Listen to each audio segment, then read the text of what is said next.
Tuelekea kaunti namba 23 ambapo huku ulimwengu ukiadhimisha siku ya afya ya hedhi, wasichana zaidi ya 400 kutoka shule ya upili ya Tigitio kwenye eneo bunge la Nandi Hills wamenufaika na msaada wa sodo kutoka kwa kundi moja la kibinafsi kama njia moja ya kuongeza usafi wakati wa hedhi. Wadau wametaja mila potofu kwa mojawapo ya vikwazo vinavyowafungia watu kuzungumzia suala la hedhi kwenye jamii.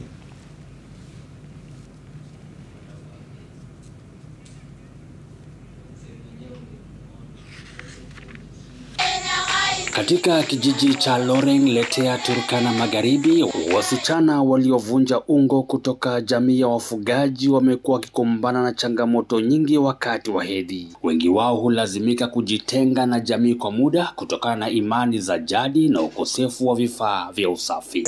During that period of menstruation, it's very difficult for them even to stay at house or consequently they have to go or they have to be restrained to stay in the house until when the period ends, or like no one should know that they are at that time of the month, just because of those aspects of the stigma, especially from the men who perceive it as something like not even natural. Lakini sasa shirika la kimataifa la Plan International limeingilia kati kwa kutoa suluhisho la kudumu kupitia mpango wao wa usafi wa hedhi kwa kuwapa sodo za kuosha, chupi, mafuta ya ngozi na muhimu zaidi, mafunzo ya afya ya uzazi na namna ya kujitunza wakati wa mzunguko wa hedhi.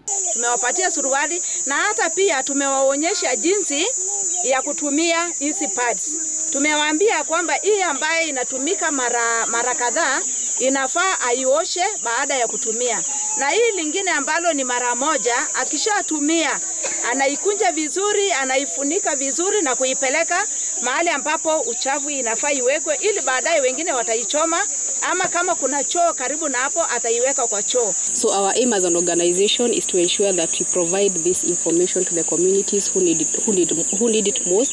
For example, the girl on the move, to ensure that we have access to these products and sanitation facilities. Wasichana wengi katika eneo hili wamekuwa wakikosa shule kwa siku kadhaa kila mwezi, jambo linaloathiri vibaya masomo yao. Mpango huu sasa unaleta matumaini mapya si tu kwao bali ni kwa jamii nzima ambayo inaanza kuelewa kuwa hedhi si jambo la aibu bali ni hali ya kawaida ya maisha ya msichana. Sasa tumesaidiwa mapadi na tumejua kufaa,